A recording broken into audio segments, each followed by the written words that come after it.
हमारे जो सरकारी कर्मचारी विभाग है, ये सभी लोग जो हैं बाबा साहब और भगवान बुद्ध के फॉलोअर हैं। और आज बुद्ध पूर्णिमा की पावन दिन पर सभी लोगों ने जो है भगवान बुद्ध पर अपने विचार रखे, जयंती बनाई बहुत धूमधाम से, शानदार और जानदार। सभी को बहुत बहुत शुभकामना। ऑर्डनेंस फैक्ट्री मुरादनगर, भगवान बुद्ध संत रविदास जी विहार कुर्सी गांव के अंदर है। सभी के लिए बहुत बहुत शुभकामना। भगवान बुद्ध की, भगवान बुद्ध की, भगवान बुद्ध की। बाबा साहब, बाबा साहब, बाबा साहब। बहुत बहुत धन्यवाद। लाइक शेयर कमेंट जरूर करेंगे। नमो बुद्धाय। जय भीम। करुणा के सागर महाकारुणिक तथागत बुद्ध को नमन करते हुए और भारत रत्न परम पूज्य बाबा साहब डॉक्टर अम्बेडकर को नमन करते हुए आप सभी को पावनी बुद्ध पूर्णिमा की हार्दिक हार्दिक शुभकामना। आपके परिवार का मंगल हो, आपका कल्याण हो। अभी भाई साहब ने बहुत अच्छी बातें बताई, विपश्यना 2 बार कर आए हैं। एक बार तथागत बुद्ध के काल की मैं बताऊंगा आपको, और गलती हो जाए तो मैं क्षमा चाहूंगा। भगवान बुद्ध अपने समय में भिक्षुओं के संग एक भ्रमण के लिए निकले हुए थे और रास्ते में चलते चलते उन्हें एक पथरीली जमीन मिली थी। और वहां पे क्या हुआ कि वहां बहुत सारे कंकाल मिले हुए, खड्डे जगह जगह हो रहे थे और उसमें कंकाल थे। तो वहां भिक्षु जो थे उनके साथ वो डर गए। वो आए तथागत के पास, कहने लगे भगवान यहाँ तो बहुत सारे कंकाल हैं, क्या यहाँ महामारी फैल गई तो इतने सारे आदमियों के कंकाल पड़े हैं? उसने तथागत ने कहा नहीं। तो फिर यहाँ क्या हुआ, ये किसी ने मारा काटा, क्या परेशानी हुई है यहाँ? तो तथागत बुद्ध कहते हैं कि ये जो लोग हैं ये व्यापारी लोग थे, ये रास्ते में जा रहे थे और चलते चलते इनको प्यास लगी। तो इन लोगों ने क्या करा कि अपनी अकल का काम नहीं करा। प्यास लगने के बाद इन लोगों ने अपने अपने खड्डे खोदने शुरू कर दिए पानी के लिए, कुआं। अगर ये सब लोग एक साथ मिलकर एक कुआं खोदते तो इनकी प्यास भी बुझ जाती और यहाँ आने वाले राहियों के लिए कुआं भी खोद होगा। इन्होंने एक एक आदमी ने अपने अपने खड्डे खोदे, तो ना तो इनकी प्यास बुझी और ना ही इनको पानी मिला और ये दुनिया से चले गए। तो आज की डेट के अंदर हमारे समाज में ज्यादातर 90% काम यही है, क्योंकि सच जो बोलेगा उसे तो समाज सुनने को तैयार नहीं है, और जो सच बोलने वाला वो बिना कहे रुकेगा। बहुत बढ़िया, बहुत अच्छी बात, बहुत अच्छी बात। हम सब लोग भगवान बुद्ध की जो 2670वीं आज जयंती है, इसका एक कारण है।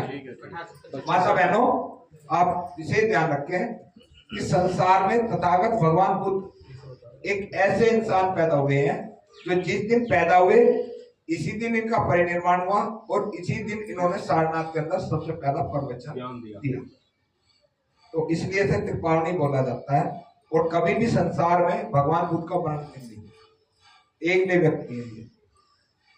संसार के पूरा संसार आज बुद्ध की तरफ चल रहा है और सब कह रहे हैं कि भाई अगर हमें जो है बुद्ध चाहिए, युद्ध नहीं चाहिए।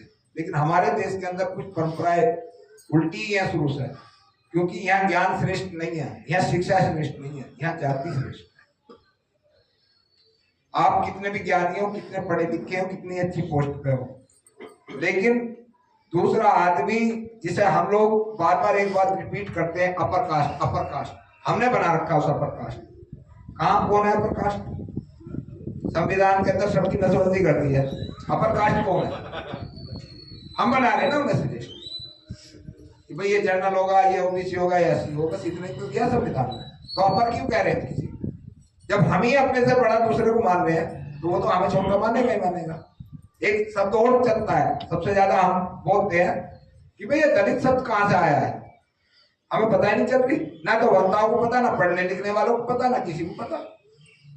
उन्होंने हमें शूद्र कहा, हम शूद्र बन गए। उन्होंने हमें हरिजन कहा, हम हरिजन बन गए। उन्होंने कहा गिरिजन बन गए, हम गिरिजन बन गए। उन्होंने कहा दलित बन गए, हम दलित बन गए। हमें अछूत कहा, हम अछूत बन गए। हमारी बुद्धि का लेवल है या नहीं है? कभी नहीं बनाता आदमी, सोचने को तैयार नहीं, माइंड को बोलने को तैयार नहीं। मैं क्या बोल रहा भाई हूँ, जो दूसरा कह रहा है उसे हम मान लेते हैं। हम अपना विवेक कब जगाएंगे? लड़ाई किस चीज की है? बाबा साहब ने लड़ाई लड़ी है रोटी कपड़ा और मकान की नहीं लड़ी। पानी 100 वर्ष हो जाएंगे अभी अगले साल 27 में, तो बाबा साहब ने कहा इस पानी को पीकर तुम अमर नहीं हो जाओगे, और ना ही जब तक ये पानी पिया हम मर गए। ये सम्मान की लड़ाई है, अधिकारों की लड़ाई है। बुद्ध को कैसे एक्सेप्ट करेंगे वो लोग? जब बाहर आएंगे तो बुद्ध देंगे, जब देव राम को भी देव, हनुमान को भी देव, कृष्ण को भी देव, बुद्ध को क्यों दे रहे हैं? तो हम सब लोगों को इस चीज पे विचार करना चाहिए, और जितनी भी हमारी माता बहनें हैं उन्हें एक्टिव रहना चाहिए हमेशा। मैं बाबा साहब की बात कहूंगा आप लोगों को, वो स्पेशल में महिलाओं के लिए बोलता हूँ खाली, और किसी के लिए नहीं बोलता। 19 जुलाई 1942 को इसी जगह प्रीता आरत आई, और वीरेंद्र जी, आनंद जी, सब लोग हम लेके आए थे।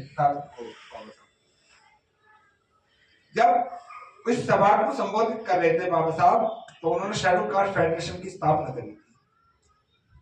उसमें बहुत सारी महिलाएं आई, आदमी जब जगह जगह के आए थे, तो बाबा साहब ने कहा देखो जनरल कास्ट की महिला और हमारे समाज की महिलाओं में क्या फर्क है। उन्होंने कहा कि जब हमारे जनरल कास्ट की महिला बहन बेटी गर्भवती होती है तो वो देखती है कि राष्ट्रपति की, प्रधानमंत्री की, गवर्नर की कौन सी सीट खाली है जिस पर मेरा बेटा या मेरी बेटी कल को बैठेगी। और हमारे समाज की बहन बेटी क्या सोचती है जब वो गर्भवती होगी कि देख भाई जाकर म्यूनसिपालिटी की कौन सी सीट खाली है, चपरासी की सीट कौन सी खाली है। तो हमारे सपने छोटे हैं तो हम बड़े बनेंगे कैसे? तो सपने हमेशा बड़े रखें, इंटेलिजेंट बने, बिल्कुल ऐसे इस तरीके से निकले, बेहतरीन कपड़े लगते हैं, फर्स्ट क्लास है, कि कमी महसूस, लेकर दुनिया से कुछ नहीं जाना, ना दुनिया में आज तक कोई लेके गया और ना लेके जाएगा। हमारे बाप दादा हमारे लिए दिए, उनके बाप दादा उनके लिए दिए, उनके बाप दादा उनके लिए दिए, हम अपनी औलाद के लिए दिए। लेकिन वक्त से बड़ा दुनिया में कोई नहीं है। तथागत खुद से एक सवाल करा, इस दुनिया में सबसे बड़ा कौन? तो तथागत बुद्ध ने कहा इस दुनिया में सबसे बड़ा है वक्त। जिसका वक्त अच्छा है उसके सारे काम अच्छे हैं, और जिसका वक्त खराब है उसका सब कुछ खराब है। नमो बुद्धाय, जय भीम, भक्ति के लिए सब। मैं बोलते ही सच छूटिए वक्त, इसीलिए बुरा हूँ रात में। किसी तथागत बुद्ध प्रवचन के श्रावस्ती में थे, तो वहां बहुत सारे लोगों की भीड़ आई। भगवान बुद्ध मंच पर बैठे और चल दिए।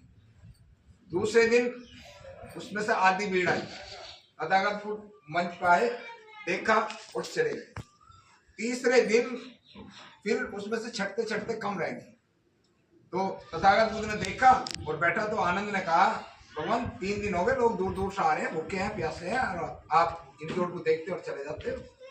उन्होंने कहा पहले दिन जो भीड़ आई थी वो ना तो सुनती ना सुनाती, वो आई थी खाना खाने के लिए।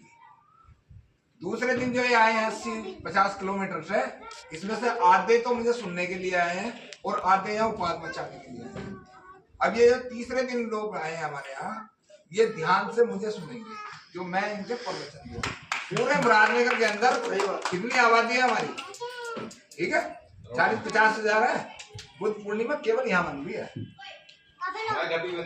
घर की तो मेरे घर में बन रही है, घर का मतलब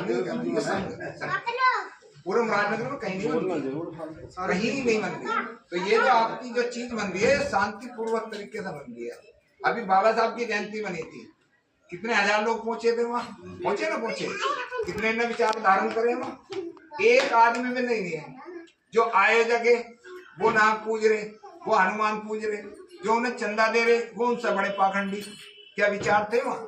पूरी जयंती नाचने गाने वालों की बनाई है बाबा साहब की, पूरे देश के अंदर हर जगह नाचने गाने वाले, हर जगह नाचने गाने वाले, और हम दोष दे रहे हैं दूसरों को।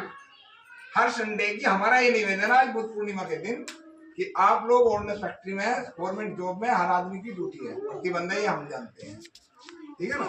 हर संडे एक दिन अपने अपने घरों पर बुद्ध वंदना रखें कि भाई अगले मेरे आइए, अगले मेरे आइए। कि वीरेंद्र जी के साथ 8-10 साल पहले जब तथागत मूर्ति लाए थे, जब चलाई थी हम लोगों ने, लेकिन भी छूट गई। अब हमारा तो अलग है भाई, मैं थोड़ी देर में यहाँ हूँ गाजियाबाद में दिल्ली, लेकिन जब संडे में चलेगी तो आपको भी खुशी होगी, 10 आदमी मेरे घर है, अगली बार उसे देखकर दूसरा भी करेगा खुशी। तो ये कोशिश जरूर करें। और ये स्थान तो सभी का है, इसमें कोई किसी को नहीं कि भाई यहाँ बड़ा या छोटा, जितनी काम छोटे में होगा बड़े में कभी नहीं होगा। नमो बुद्धाय, जय।